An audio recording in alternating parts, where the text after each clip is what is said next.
They were told Americans would rape them, torture them, parade them through streets as trophies of war. But when 127 Japanese nurses stepped off a cargo ship in San Francisco Bay, August 1945, the enemy broke them not with violence, but with two quiet words spoken in broken Japanese. Kawai nai. Don't be afraid. For women who had sewn cyanide pills into their uniform hems, who had practiced biting their tongues to bleed out rather than face capture, those words were more shocking than any cruelty. They expected death. They received blankets. They expected shame. They received warm milk and cookies. And in that moment, everything they had been taught about the enemy began to crumble. If this story moves you, make sure to hit that like button and subscribe. These forgotten moments of history deserve to be remembered. August 17th, 1945. 2 days after Emperor Hirohito's radio broadcast. 2 days since the unthinkable words, "The war situation has developed not necessarily to Japan's advantage," had crackled through speakers across the Pacific. On a small island in the Mariana chain, 127 Japanese military nurses stood in formation on a bombed-out airstrip, their white uniforms stained with months of blood, dirt, and desperation. Nurse Keiko Yamamoto was 23 years old. Her hands still shook from the morphine injection she had given to a dying soldier the night before. Their last morphine used on a boy who would not live to see sunrise. Her medical bag, once full of supplies, now held only a comb, a photograph of her family in Osaka, and a small vial sewn into the lining. Cyanide. Every nurse carried one. The American soldiers who came for them moved with military precision, but without the brutality they had been warned about. No bayonets drawn, no shouted insults, just tired men in dusty uniforms pointing toward the transport trucks. The nurses climbed aboard in silence, backs rigid, eyes forward. Some prayed quietly. Others gripped the cyanide vials through the fabric of their bags. 18-year-old nurse Yuki Tanaka sat in the back of the truck, her heart hammering so hard she thought the woman next to her could hear it. She had graduated nursing school only 8 months ago. Her first assignment had been a field hospital on Saipan. Her entire adult life had been war. The trucks rolled toward the coast where a massive cargo ship waited, its hull painted gray, an American flag snapping in the Pacific wind. Up the gangway they marched, single file, their cloth shoes barely making sound on the metal. Below deck they were directed into a hold that had been converted into temporary quarters. Steel bunks, bare walls, the smell of paint and oil. But then something unexpected. As each nurse entered, an American sailor handed her something, a folded blanket, thick, clean olive green. The weight of it in Keiko's arms was shocking. For months they had slept on bamboo mats, if they slept at all. Some nurses stared at the blankets in confusion. Others clutched them like life preservers. The ship's engines thrummed to life, a deep vibration that moved through the hull and into their bones. They were leaving Japanese-held territory, leaving the war, leaving everything they knew, heading toward America, the land of the enemy, the land they had been trained to fear more than death itself. That first night at sea, most could not sleep. The hold was dark except for small safety lights that cast everything in dim red. The nurses lay in their bunks, still in their uniforms, blankets pulled to their chins. Whispers moved through the darkness like ghosts. They will separate us when we arrive. They will question us, torture us for information. We must be strong. We must not shame our families. But then, cutting through the whispers, a voice from the doorway. An American sailor, young, maybe 20, standing at the entrance with a clipboard. He spoke slowly, carefully, in broken Japanese that sounded like it had been practiced from a phrasebook. Shokuji.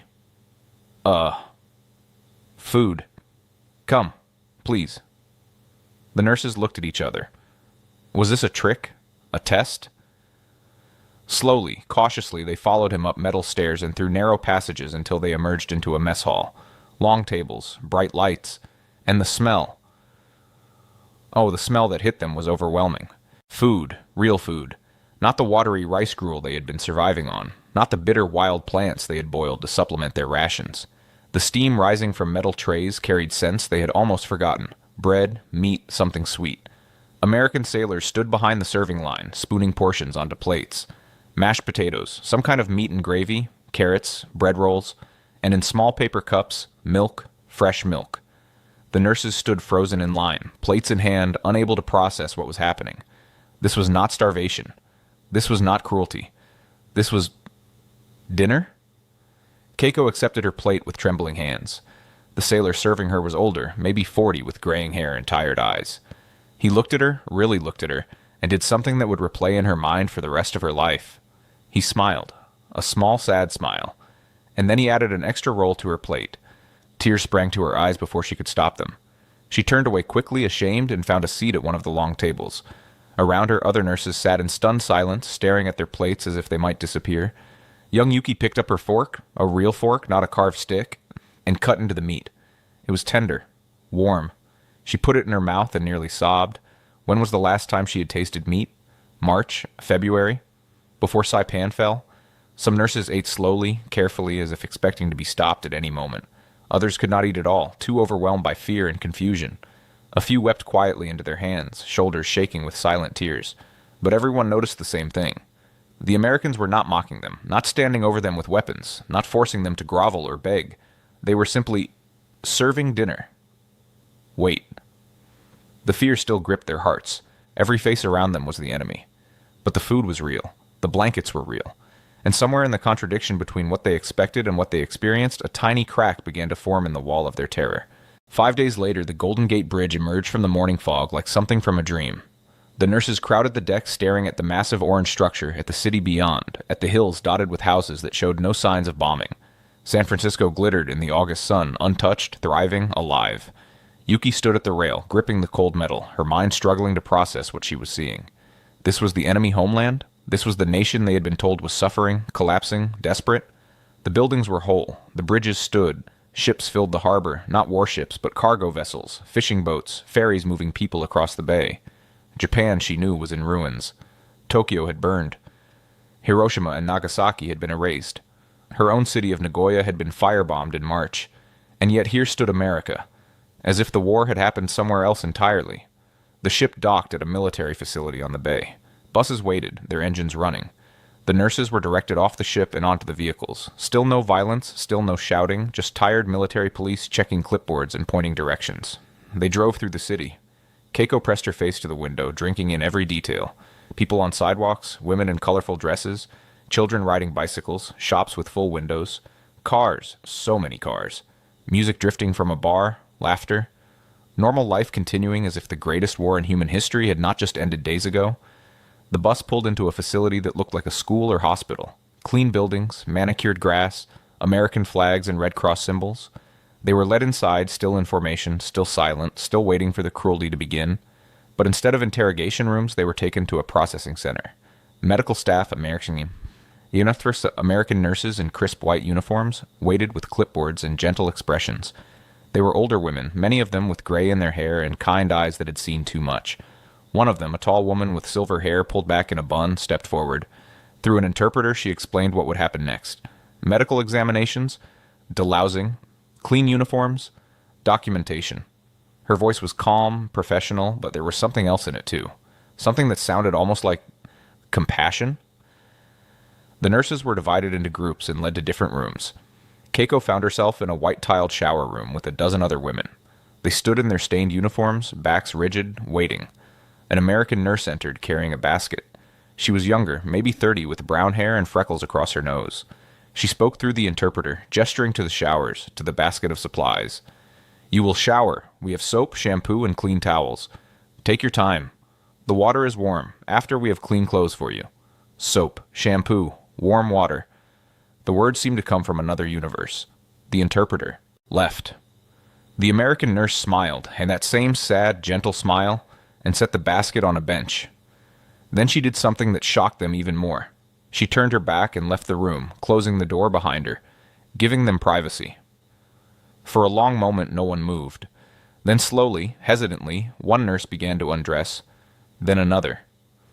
Soon they were all removing their uniforms, those white dresses that had become symbols of their service, now just dirty rags stained with the war. The showers had multiple heads, and when Keiko turned the handle, hot water burst forth. Not lukewarm, not cold. Hot. She stepped under the stream and felt months of grime, sweat, blood, and fear begin to wash away. The soap smelled like flowers, like the jasmine that grew in her grandmother's garden before the war. Around her, women were crying. Not from fear this time, but from the overwhelming sensation of being clean, of hot water on skin that had been cold for so long, of soap that lathered rich and white instead of the harsh lye bars they had used on the islands. Yuki stood under her shower head, eyes closed, and let the water run through her hair. She had lice. They all did. The thought of finally being rid of them, of the constant itching and shame, made her throat tight with emotion. When they emerged, wrapped in towels that were soft and clean, the American nurse had returned with another basket. Inside were simple cotton dresses, underwear, and sandals. Nothing fancy, but all of it clean, all of it whole. As Keiko pulled the dress over her head, feeling the soft fabric against her clean skin, something inside her shifted. This was not torture, this was not degradation, this was kindness, and she had no idea how to process that. After processing, they were led to a dining hall. It was nothing fancy, a simple cafeteria with long tables and plastic chairs. But to the nurses, stepping through those doors was like entering another world. The smell hit them first. Cooking food, bread baking, coffee brewing, scents that belonged to peacetime, to normal life, to a world they had almost forgotten existed. American staff stood behind serving counters, spooning food onto plates. But this time there was something different. Several Japanese-American women stood among them, interpreters and volunteers who had been brought in to help ease the transition. One of them, an elderly woman named Mrs. Nakamura, spoke to them in perfect Japanese as they entered the line. "Welcome. You are safe here. Please, eat as much as you like. No one will hurt you." Her words, spoken in their mother tongue by a kind grandmother's voice, broke something in many of them. Tears flowed freely now. Women who had held themselves rigid with fear for days began to crack. The food was American. Meatloaf, mashed potatoes, green beans, dinner rolls. There was butter. Real butter. And on another table, pitchers of cold milk and what looked like chocolate cake. Keiko took her plate with both hands, treating it like precious cargo. She found a seat at one of the long tables, and as she sat down, she noticed something that made her heart clench. Across from her sat a young American nurse, maybe her age, eating the same food. Not watching them, not guarding them, just eating lunch. Their eyes met for a brief second. The American girl smiled just a little, then returned to her meal. It was such a normal gesture, such a simple human moment that it felt almost revolutionary. Yuki cut into her meatloaf. The meat was seasoned, juicy, nothing like the tough dried fish or occasional spam they had eaten on the islands. She put a forkful in her mouth and her eyes widened. It was delicious. The potatoes were creamy, rich with butter. The beans were tender, seasoned with something she could not identify. She ate slowly, savoring each bite, acutely aware that her stomach would rebel if she ate too fast after months of near starvation. But oh, it was hard to go slowly when every bite tasted like a memory of life before the war. Around the room, nurses ate with varying reactions. Some devoured their food with desperate hunger. Others picked at it delicately, unable to shake the fear that it might be taken away. Several could not eat at all, too overwhelmed by the situation, by the kindness that felt more dangerous than cruelty because they had no defense against it. Mrs. Nakamura moved through the tables, speaking softly in Japanese, reassuring them. When she reached Keiko's table, she paused and placed a gentle hand on Keiko's shoulder. "You are wondering why," Mrs. Nakamura said quietly. "Why they are being kind. I will tell you. Because this is what civilized nations do. Because the war is over and you are no longer enemies. You are just young women far from home." Keiko looked up at her, tears streaming down her face. "But we were told. They said Americans would—" "I know what you were told," Mrs. Nakamura said softly. "I know what lies you were fed. Now you will see the truth. It may be harder to accept than any lie." When the meal was finished, they were shown to their quarters. Not cells, not barracks, but dormitory rooms with real beds, clean sheets, and windows that looked out onto gardens where flowers grew. Each bed had a pillow. Each woman was given a small locker for personal items. That night, lying in a real bed for the first time in months, Keiko stared at the ceiling and tried to reconcile what she had expected with what she had experienced. They had been taught that Americans were demons, but demons did not give you soap and warm milk. Demons did not smile sadly and add extra bread rolls to your plate. The contradiction was not just confusing, it was terrifying. Because if the Americans were not demons, then what did that make the people who had told them they were? The dormitory held 16 beds, 8 on each side. The nurses had been assigned to rooms based on their hospital units, so Keiko found herself with women she had served alongside. Yuki was there, 2 beds down, and Nurse Hana Sato, a 26-year-old from Kyoto who had been their informal leader during the evacuation. That first night after lights out, they lay in darkness and spoke in whispers. These were the conversations that would never make it into official records, the raw processing of trauma and confusion that happens when people who have been through hell together try to make sense of heaven. "This is a trick," whispered one nurse from across the room. "They are trying to make us lower our guard. Tomorrow the truth will come." "But why?" another responded. "Why feed us so well if they plan to kill us?" "To fatten us up first. You are being ridiculous." "Am I? Can any of you explain what is happening?" Silence fell, heavy and uncertain. Because no, none of them could explain it. Everything they had been taught, everything they had been prepared for, had been wrong, and that wrongness was more unsettling than any cruelty could have been. Yuki spoke up, her young voice carrying in the darkness. "My father told me, before I left for nursing school, that Americans value individual life above all else. He said it was their weakness, that they could never defeat Japan because they feared death. But I have been thinking, what if it is not a weakness?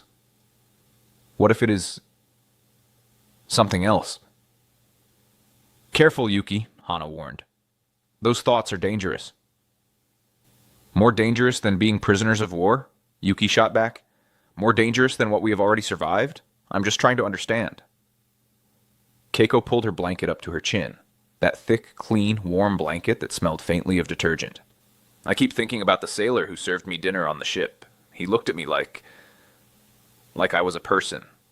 Not a prisoner, not an enemy. Just a person. When did we stop being people to each other? We are still enemies, Hana said firmly. Do not forget that. The war may be over, but we still represent the nation that attacked Pearl Harbor, that fought them across the Pacific. This kindness, it could be policy, a strategy. Or, Keiko said quietly, it could be who they actually are. That thought hung in the darkness, too large and too frightening to fully examine. Because if the Americans were genuinely kind, genuinely civilized, genuinely committed to treating even their enemies with dignity, then what did that say about everything they had sacrificed for? What did it say about the empire that had sent them to war?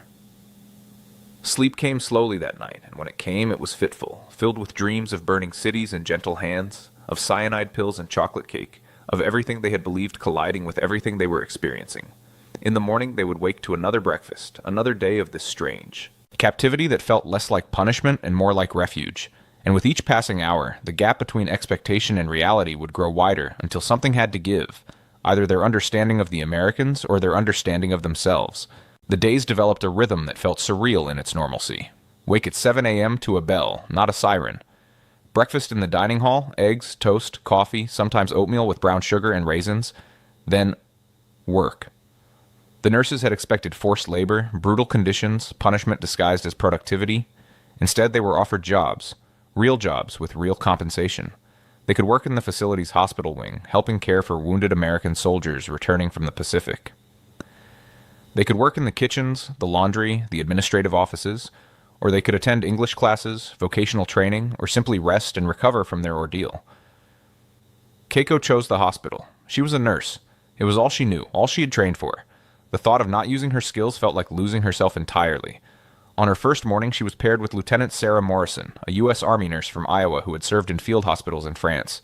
Lieutenant Morrison was in her early 30s, tall and efficient, with dark blonde hair pulled back in a practical bun. She shook Keiko's hand. Actually shook it as if they were colleagues, not captor and prisoner. Through an interpreter, she explained, "You'll work alongside our staff. Same duties, same hours. We're short-handed with so many boys still in the Pacific. If you need anything, you ask. Understood?" Keiko nodded, too overwhelmed to speak. She was given a clean white uniform, an American nurse's uniform with a Red Cross armband. She put it on with trembling fingers, staring at herself in the locker room mirror. 3 weeks ago, she had been an enemy. Now she wore the same uniform as the women who had defeated her nation. The work was familiar yet strange. The soldiers in the beds were American boys, many younger than her. They had shrapnel wounds from Pacific Islands, malaria from New Guinea, burns from kamikaze attacks. They looked at her with curiosity, sometimes suspicion, but rarely hatred. One morning, she was checking vitals on a private from Montana who had lost his left leg on Iwo Jima. He watched her work in silence, then finally spoke. The interpreter translated. "You're really good at this. Been a nurse long?"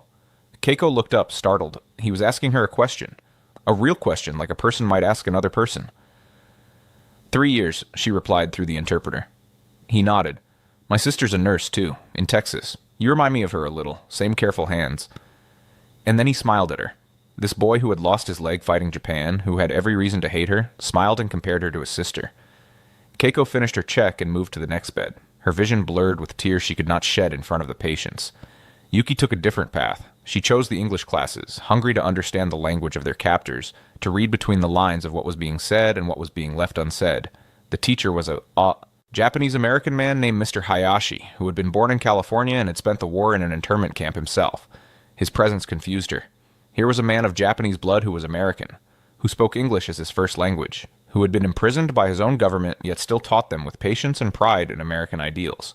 "The Constitution says all men are created equal," he told them in Japanese, writing the English words on the blackboard. "America does not always live up to these words. My family was imprisoned for our Japanese faces, but the words exist, and they matter. They create a goal, a standard to fight for. Does your empire have such words? The question hung in the air. No one answered, because they all knew the answer. The emperor was divine. The people existed to serve.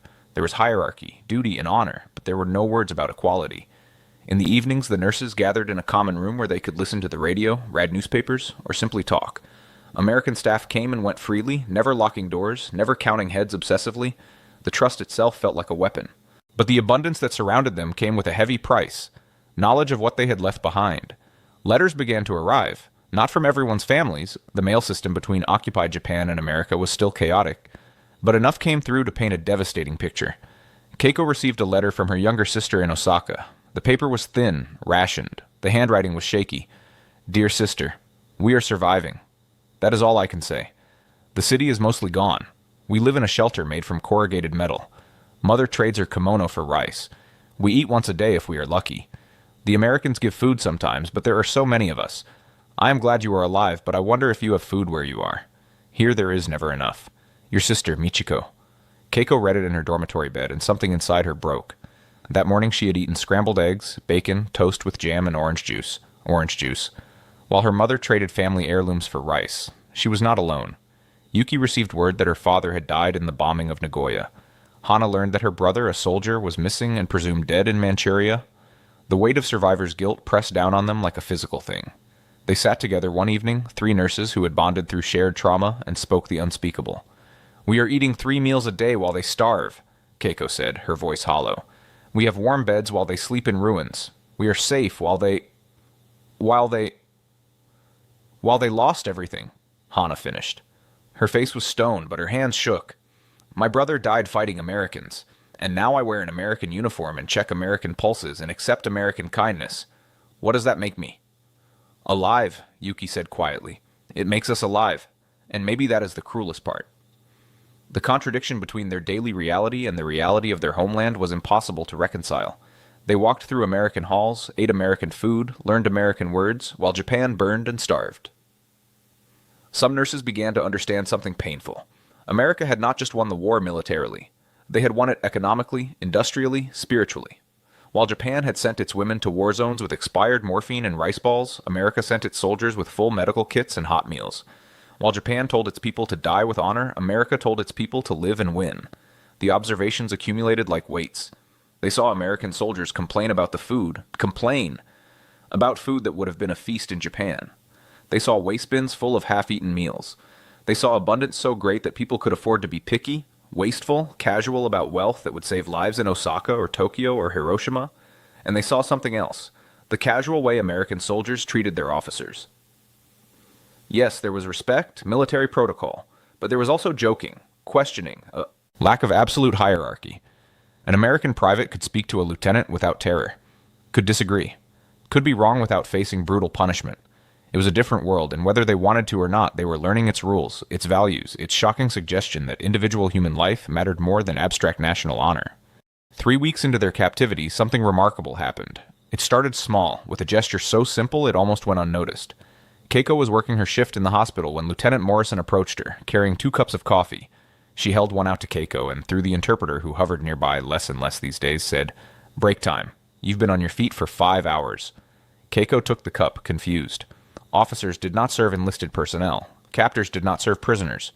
And yet here was this American lieutenant handing her coffee as if they were equals. They sat in the break room, and Lieutenant Morrison pulled out a photograph. Her wedding photo. "My husband," she said, and even without translation, the love in her voice was clear. "He's still in France. Haven't seen him in 18 months. Keiko looked at the photo, a young man in uniform, smiling at a woman in a white dress. It could have been any couple, any country, any war. She thought of the letters she had received from a young doctor in Tokyo before the war had consumed everything. He was probably dead now. "You?" Lieutenant Morrison asked, gesturing to Keiko's bare ring finger. Keiko shook her head. "No, there was someone, but..." She trailed off. How to explain that personal happiness had been selfish during wartime? That duty had consumed everything? Lieutenant Morrison reached across and briefly squeezed her hand. Just a moment of contact, one woman to another, acknowledging loss without words. These moments multiplied. An American cook taught Yuki how to make apple pie, laughing at her first attempt at crimping the crust. A maintenance worker named Joe, who spoke a little Japanese from his time in Okinawa, spent his lunch breaks teaching the nurses American slang, delighting in their shocked reactions to casual profanity. One evening, a group of American nurses invited some of the Japanese nurses to listen to the radio in their lounge. They were playing big band music. Glenn Miller, Benny Goodman, and one of the Americans, a young nurse from New Orleans named Betsy, grabbed Keiko's hands and tried to teach her to jitterbug. It was absurd. It was surreal. Keiko, who had carried cyanide pills in her hem just weeks ago, was now laughing as an American nurse tried to teach her to dance. When she stumbled and they both nearly fell, they dissolved into giggles that erased 3 years of propaganda in an instant. But not everyone adjusted. Some nurses held themselves apart, maintaining rigid distance from their captors. They saw collaboration in every friendly gesture, betrayal in every smile.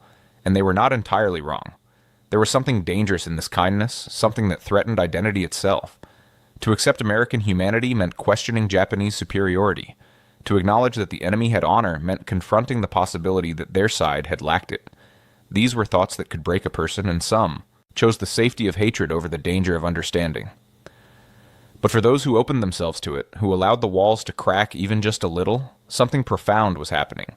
They were learning that the world was larger and more complicated than they had been taught, that enemies could become, if not friends, then at least human beings worthy of respect. 6 weeks into captivity, Keiko sat on her bed holding 2 objects that represented the war inside her mind. In her left hand, a photograph of her family in Osaka, taken before the war. In her right hand, a pay stub from the facility. She had earned $15 for 2 weeks of work in the hospital.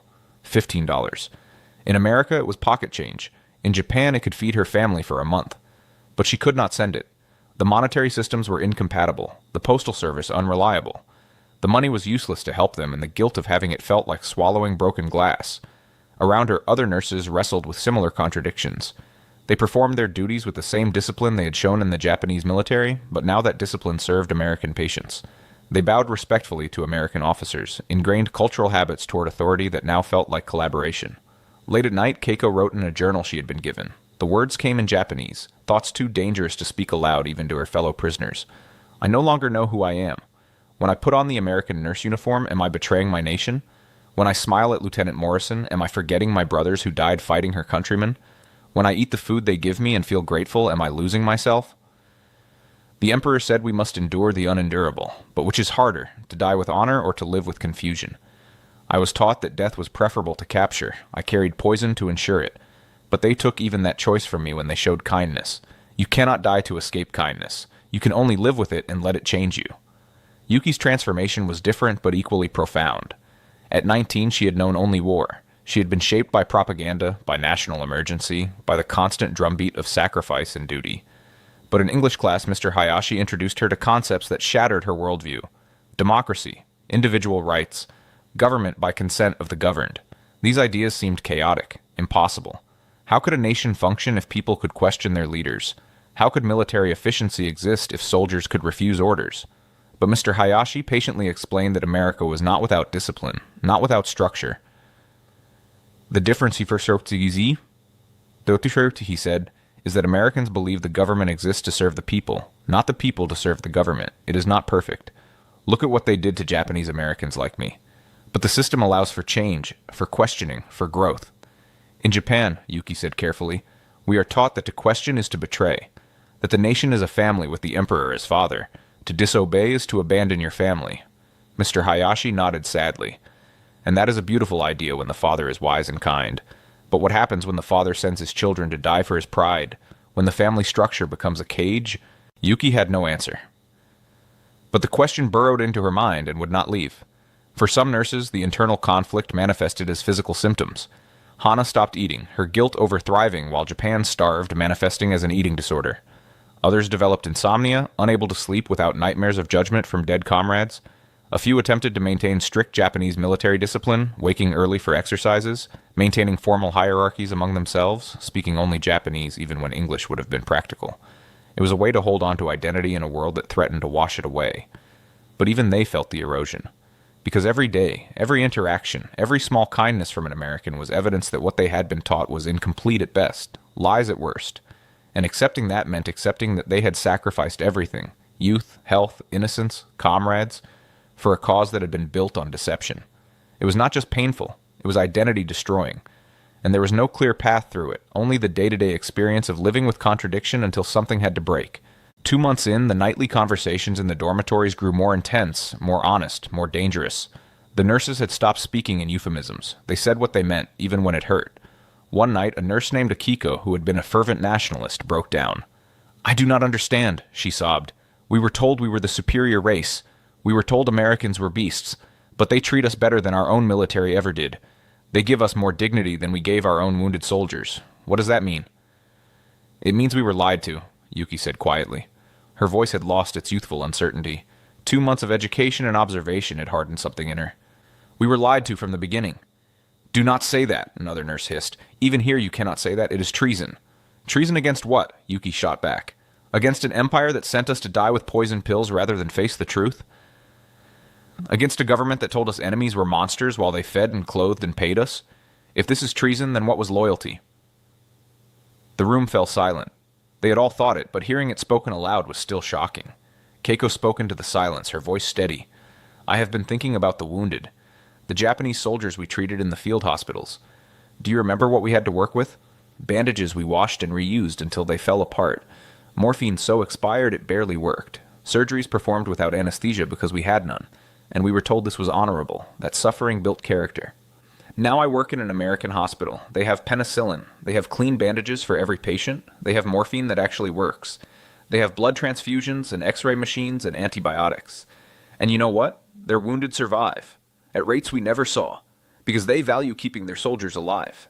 She paused, and when she continued, her voice cracked. "We were told American industrial strength was a sign of moral weakness, that our spiritual purity would overcome their material advantage. But I have seen the truth. They won because they valued human life enough to invest in keeping people alive, and we lost because we valued death more than life." Hana, who had been lying silent on her bed, finally spoke. "Do you know what I learned today? Lieutenant Morrison told me that American military doctrine requires 3 support soldiers for every combat soldier. 3 to 1. Logistics, supply, medical, administration. Japan barely had 1 to 1. We sent boys to fight with barely enough bullets and called it honor." "It was not honor," Yuki said. "It was suicide. National suicide dressed up in beautiful words about cherry blossoms and the way of the warrior." The debates fractured them along generational and experiential lines. Older nurses, those who remembered pre-war Japan, sometimes defended the old ways more fiercely. They had more invested in the story of Japanese superiority. Younger nurses, those who had known only war, found it easier to question, to adapt, to accept new truths. But even the divisions were instructive. In Japan, such debates would have been impossible. Questioning national policy was thought crime. But here, in this strange American captivity, they could argue, question, even doubt. And no one punished them for it. One night, Keiko asked the question that haunted them all. "If we return to Japan thinking like this, what happens? Can we go back to the old ways? Can we unsee what we have seen?" No one had an answer, because they all knew the truth. They were being changed by this experience in ways that could not be reversed. America was not just holding them physically, it was remaking them ideologically, not through force or propaganda, but through the simple demonstration of alternative values in action. And the most terrifying part was that these alternative values, individual worth, material prosperity, valuing life over death, were working. They could see it in their own health, their own full bellies, their own survival. The proof was undeniable. 3 months into captivity, the facility organized an educational program for the nurses. It was optional, and some refused to attend, seeing it as indoctrination. But curiosity drove most of them to the converted auditorium where a screen had been set up for film presentations. The first film was documentary footage of the liberation of Nazi concentration camps. The American narrator explained in English, with Mr. Hayashi providing Japanese translation. But the images needed no translation. Skeletal bodies, mass graves, gas chambers, the industrial machinery of genocide laid bare for the world to see. The nurses watched in horror. Some walked out, some vomited, many wept, because while they had not known the specific details of Nazi camps, they had heard whispers of Japanese atrocities in China, in the Philippines, in Korea. They had heard and not wanted to believe. The second film showed American industrial capacity. Footage of factories producing planes, tanks, ships at speeds that seemed impossible. The narrator explained that at the war's peak, American industry was launching a new ship every day, completing a new aircraft every 5 minutes. Yuki watched with growing understanding. This was why they lost. Not because Americans were more spiritual or more honorable, but because they had built a system that could outproduce Japan 100 to 1. Bushido could not compete with assembly lines, but the third film was the one that changed everything. It showed American civilians during the war, women working in factories, victory gardens and backyards, rationing, yes, but abundant rationing, children still playing in parks, stores still open, a nation at war that had not been destroyed by war. The contrast to Japan, where cities burned, children starved, and civilians died by the hundreds of thousands, was overwhelming. America had fought the war with less than a quarter of its population. It had fought on 2 fronts, across 2 oceans, and its homeland had never been touched. After the films, Mr. Hayashi led a discussion. "You have seen American power," he said. "But power alone does not explain this. The question is, why does the system work when others collapse?" Keiko, surprising herself, raised her hand. "Because they do not treat people as expendable. Every worker, every soldier, every citizen is treated as valuable. The system is built to keep them alive and productive. Our system asked us to die beautifully." Mr. Hayashi nodded slowly. "And which system do you think is more powerful? The one that asks people to die for it, or the one that fights to keep them alive?" The silence was profound, because they all knew the answer. They were living proof of it. That night, the dormitory conversations reached a new level. They spoke about democracy not as an abstract concept, but as a practical system. They discussed individual rights not as Western weakness, but as the foundation of national strength. They questioned whether a divine emperor could make mistakes, and whether a people could be truly great if they could not question their leaders. These were revolutionary thoughts. In Japan, they would lead to prison or worse. But here, in this strange space between war and peace, captivity and freedom, Japanese and American, they could think the unthinkable. Yuki wrote in her own journal, in careful English she had been practicing, "If dignity is the greatest weapon, then America has already won the peace, because they did not just defeat us, they showed us a better way. And that is harder to resist than any army." The deeper recognition was settling over them like a new skin. They had not just been defeated militarily. They had been proven wrong philosophically. The entire worldview they had been raised with, that sacrifice and suffering were virtues, that death was preferable to dishonor, that the collective always outweighed the individual, had been challenged by a society that valued life, prosperity, and individual happiness. And that society had won. Decisively, overwhelmingly. Not through cruelty, but through competence. Not through brutality, but through industrial might, built on the foundation of free people working for their own benefit. It was a lesson that would stay with them forever, whether they wanted it to or not. The moment that would define everything came on a crisp October morning, 4 months into their captivity. The facility had announced a special visit. A group of American veterans who had fought in the Pacific would be touring the grounds as part of a reconciliation program. The nurses were given a choice. They could remain in their dormitories, or they could attend a meeting with these veterans. It was entirely voluntary. No pressure, no requirements, just an opportunity. Many chose to stay away. The thought of facing men they had essentially been at war with was too much. But Keiko, Yuki, and Hana decided to go. They could not explain why, even to themselves. Perhaps it was curiosity. Perhaps it was a need to understand. Perhaps it was the beginning of healing. The meeting was held in the common room, arranged with chairs in a circle rather than in rows. Everything about it was designed to feel less formal, more human. Coffee and cookies sat on a side table, those same oatmeal cookies that had shocked them on the ship months ago. 10 American veterans sat on one side, 10 Japanese nurses on the other. Between them, translators and mediators from the Red Cross. And in the middle, a chasm of experience, trauma, and loss that seemed impossible to bridge. The American who spoke first was a man in his 50s, a Marine who had fought at Guadalcanal and Iwo Jima. His name was Thomas Fletcher, and he walked with a cane from a wound that had never fully healed. Through the translator, he said, "I'm not going to pretend this is easy. I lost friends to Japanese soldiers. I saw things that will never leave me. For a long time, I hated. It was easier than trying to understand." He paused, looking at each of the nurses in turn. "But then I started thinking about something my chaplain said on the ship home. He said that hate is heavy. It weighs you down until you drown in it, and I realized that the war took enough from me. I wasn't going to let it take my humanity, too." Another veteran spoke, a younger man who had been a pilot. "You were told we were demons. We were told you were fanatics who would never surrender. Both sides were taught to see the other as less than human. But look at us now. We're just people. Damaged people, but people." The floor was open to the nurses. For a long moment, no one spoke. Then Hana stood, her hands clasped tightly in front of her. "My brother died fighting Americans," she said through the translator, her voice steady but her eyes bright with tears. "He was 19. He wrote me a letter before his last battle. He said he was not afraid to die for the Emperor. But I wonder now. I wonder if he should have been afraid. I wonder if dying so young for so little was really honor, or if it was just waste." Her words hit like stones in still water, ripples spreading through the room. Several veterans nodded slowly. One wiped his eyes. Thomas Fletcher leaned forward. Your brother and my friends, they were following orders. They were doing what they thought was right. The tragedy is that our leaders sent us to kill each other over things that could have been resolved other ways. The real enemy was never you or me. It was the systems that made war seem like the only option. Then Yuki stood. She was shaking, but her voice was clear. When we were captured, I carried poison. Cyanide. I was ready to die rather than face what I thought you would do to us. And then the first thing you gave us was blankets and food. And someone said in Japanese, "Kawai nai." Don't be afraid. She was crying now, and she did not try to hide it. Those 2 words destroyed everything I believed. Because if you were not the demons we were taught you were, then what were we fighting for? If you could show mercy when we expected cruelty, then what did that make our nation that told us you had no mercy? The translator's voice broke as she rendered Yuki's words into English. In the silence that followed, Thomas Fletcher stood and crossed the space between them. He stopped in front of Yuki, this old Marine who had killed Japanese soldiers on Pacific Islands, and he held out his hand. Don't be afraid, he said in carefully practiced Japanese. Kawai nai. Yuki looked at his hand, weathered and scarred, and something inside her broke completely. She took it, and he held her hand gently while she cried. Not tears of fear this time, but tears of release.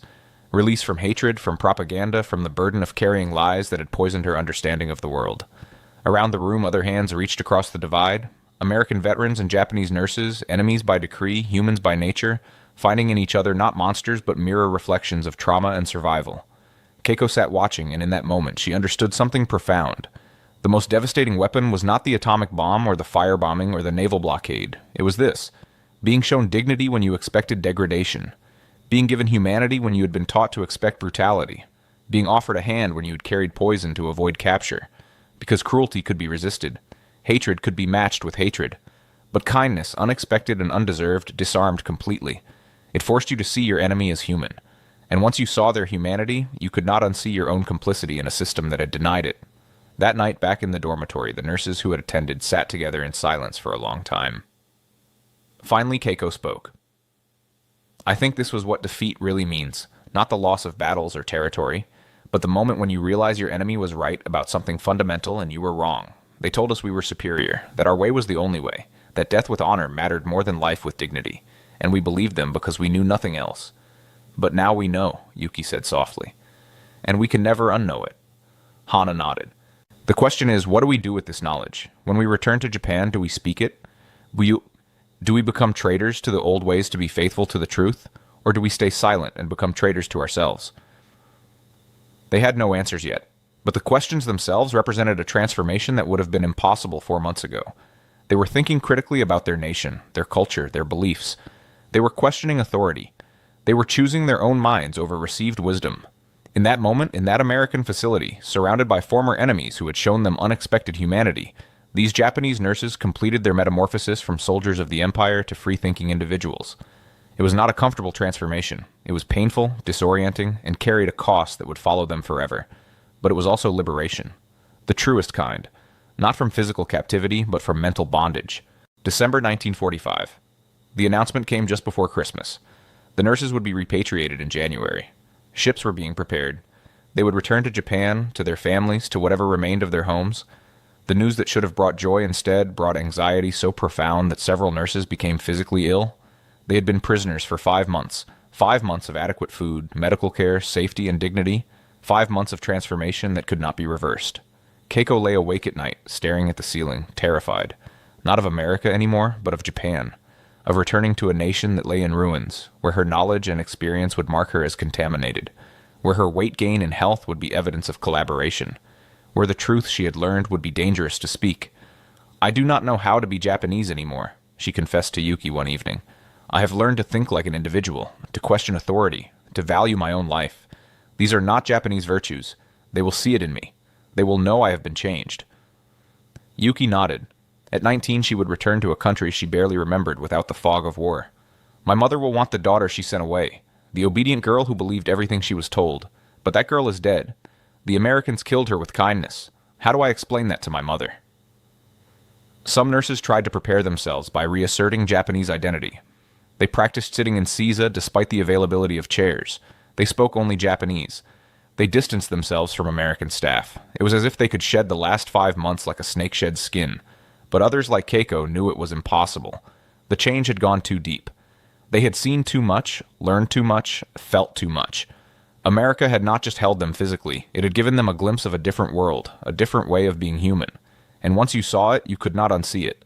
Lieutenant Morrison found Keiko crying in the hospital supply room 2 weeks before departure. She sat down beside her, not speaking, just present.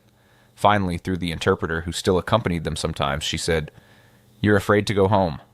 Keiko nodded, unable to speak. "I understand," Morrison said. "You're not the same person you were, and you're afraid they won't understand the change, that they'll see it as betrayal." "Is it not betrayal?" Keiko whispered. "I have lived well while they starved. I have worked for the enemy. I have learned to respect Americans. Is that not betrayal of everything I was supposed to be?" Morrison was quiet for a moment. Then, "Or maybe it's the truest loyalty. Loyalty to what Japan could become, not what it was. Someone has to carry these lessons home. Someone has to remember that enemies can become friends, that systems can change, that there's a better way. Maybe that's your mission now." January 23rd, 1946. The ship that carried them back to Japan was American, but the mood was Japanese, silent, heavy with unspoken fears. They stood at the rail as the Japanese coastline emerged from winter mist. Even from a distance, they could see the devastation. The port city where they docked had been largely destroyed. Makeshift structures stood among ruins. People in ragged clothes moved through the streets like ghosts. Children with hollow eyes watched the ship arrive. This was the Japan they had left, but somehow seeing it after months in America made the destruction more stark, more painful. Keiko's family met her at the port. Her mother had aged a decade in 2 years. Her younger sister was rail-thin, her dress hanging on a frame that spoke of prolonged hunger. They embraced, and Keiko felt her mother's bones through her clothes. Her mother pulled back and looked at her. Really looked. And Keiko saw the moment recognition shifted to confusion, to something like hurt. Because Keiko was healthy. Her cheeks had color, her body had weight. She looked like someone who had been fed.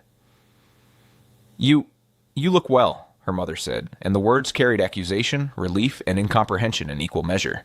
The journey to Osaka took 3 days by train through a landscape of devastation. Burned cities. Displaced people living in train stations. Children begging at stops. The wealth gap between where she had been and where she was now felt obscene, impossible to bridge. Yuki's reunion was worse. Her mother wept, but could barely hold her. "Your father is dead," she said. "Your brother is missing. The house is gone. We live with your aunt now, 7 of us in 2 rooms. And you were eating well in America while we starved here?" The accusation was not spoken with malice, but with the broken confusion of someone who could not process the injustice of their daughter thriving in captivity while they suffered in freedom. Many nurses faced similar receptions. Some families were simply grateful they were alive, but others, those who had suffered most, struggled with the visible health of their returned daughters. The nurses had expected punishment from Americans. They received it instead from their own people, in the form of resentment, suspicion, and the unbridgeable distance between their experiences. Some lied about their treatment. They spoke of hardship, hunger, cruelty that had never occurred. It was easier than explaining the truth, easier than admitting they had been cared for by the enemy better than by their own nation. But others like Keiko chose a harder path. They told the truth, carefully, selectively, planting seeds of a different understanding. They spoke of Americans as humans, not demons. They talked about systems that valued life. They suggested quietly that perhaps there were lessons to learn from defeat. It made them outsiders in their own country. But it also made them bridges to a different future. Keiko Yamamoto returned to nursing in the post-war Japanese healthcare system. She brought with her techniques she had learned from American nurses, standards of care that seemed impossible in resource-starved Japan, but which she fought to implement anyway. She married in 1948 a doctor who had served in China and carried his own trauma. They never spoke much about the war, but when their daughter was born in 1950, Keiko made sure to teach her something her own mother never had. To question, to think critically, to value her own individual worth. In the 1960s, when her daughter asked about the war, Keiko finally told the full story. About the cyanide pills, about the fear, about the blankets and the food, and about the words that changed everything. Kawai nai. Don't be afraid. The Americans taught me something our leaders never did, she told her daughter. They taught me that my life had value, not as a tool for the state, not as a symbol of national honor, but as an individual human life worth preserving. And once you learn that about yourself, you cannot help but see it in others. That is what defeated us. Not their bombs, but their humanity. Yuki Tanaka became a teacher. She taught English to a new generation of Japanese students, but more than language, she taught them to think internationally, to question authority respectfully, to understand that no nation has a monopoly on truth or virtue. Some of her students went on to become leaders in Japan's democratic rebuilding. They carried with them, often without knowing its source, ideas that had been planted by a young nurse who had learned them as a prisoner of war. Hanasato wrote a memoir in the 1970s, one of the first honest accounts of Japanese POW experiences in American captivity. It was controversial, criticized by some as revisionist, praised by others as necessary truth-telling, but it opened a conversation about how narratives of war are constructed and how propaganda shapes national memory. Of the 127 nurses who were repatriated in January 1946, most lived quiet lives, their transformation internal and private. But they carried with them in countless small ways the lessons of their captivity. They raised children with different values. They questioned systems more readily. They built a post-war Japan that, while still distinctly Japanese, had learned something from defeat. The universal truth they carried was this: that the most powerful weapon is not violence but dignity. That the greatest victory is not in destroying your enemy but in showing them a better way. That sometimes mercy cuts deeper than the sword because it cannot be resisted with force, only with an opening of the heart. And so the words "kowai nai," don't be afraid, became more than a simple phrase spoken by an American sailor to frighten prisoners. They became a key that unlocked a prison made of propaganda, fear, and lies about the nature of the enemy. For 127 Japanese nurses who expected torture and received blankets, who prepared for death and were given life, who carried poison but were offered milk and cookies, those two words represented a revolution of understanding. They learned that the enemy they had been taught to fear were human beings capable of mercy. They learned that strength could be measured not in willingness to die, but in the ability to help others live. They learned that systems matter, that governance matters, that values matter, and that a nation built on individual dignity will always outlast one built on collective sacrifice. The irony was not lost on them. They were defeated not by cruelty but by kindness, not by barbarity but by civilization, not by the destruction of their bodies but by the transformation of their minds. In the decades that followed, as Japan rebuilt itself into one of the world's great democracies, traces of these lessons could be found in unexpected places. In the constitution that valued individual rights, in the healthcare system that treated all patients with dignity, in the education system that taught critical thinking alongside traditional values, in the small, quiet ways that a defeated nation became a peaceful one. Not all of it came from 127 nurses, of course. Japan's transformation had many sources, many architects, but they were part of it. They carried home the knowledge that the enemy had been more human than expected, and that humanity was a strength, not a weakness. As Keiko told her granddaughter decades later, holding a photograph of herself in an American nurse's uniform, "The greatest defeat is not losing a war. It is discovering that everything you fought for was built on lies. But the greatest victory is finding the courage to accept truth and build something better from the ruins." She paused, touching the photograph with aged fingers. They said, "Don't be afraid." And I wasn't. Not of them. Only of going home and trying to explain that our enemies had been the ones to teach us what it meant to be truly human. And that is the story worth remembering, not just as a footnote to World War II, but as a testament to what happens when nations choose dignity over vengeance, when individuals choose truth over comfortable lies, and when two words spoken in broken Japanese can shatter a worldview built on hatred and fear. The cyanide pills those nurses carried were meant to end their lives. Instead, American kindness forced them to truly live, to think, to question, to grow, to become more than what their nation had taught them to be. And that is a victory deeper than any military conquest, more lasting than any peace treaty. If this story has touched you, if it has made you think differently about enemies and allies, about war and peace, about the power of simple human kindness in the darkest times, then please hit that like button and subscribe. These stories, these moments of unexpected humanity buried in the history of our worst conflicts, deserve to be remembered and shared. Because if we can learn anything from Keiko, Yuki, Hana, and the other 124 nurses who carried this lesson home, it is that the path from enemy to friend, from hatred to understanding, begins with two simple words: don't be afraid.